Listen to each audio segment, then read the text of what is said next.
टिळक चौक येथे एक तरुण टीसीवर चढून गाणं गात असल्याचे दृश्य पाहायला मिळाले। बेळगाव येथील टिळक चौक येथे शुक्रवारी सायंकाळी एक युवक टीसीवर बसून गाणे गात होता। लोकांच्या सांगण्यावरून खाली न आल्याने हेस्कॉम कर्मचाऱ्यांना कळवण्यात आले।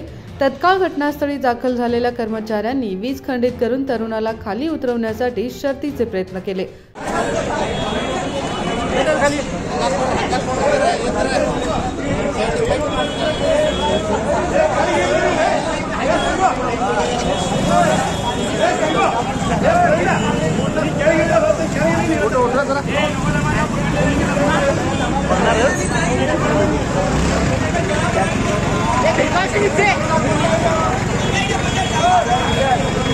संकल्प शिंदे, कन्नड अम्मा न्यूज नेटवर्क, बेळगावी।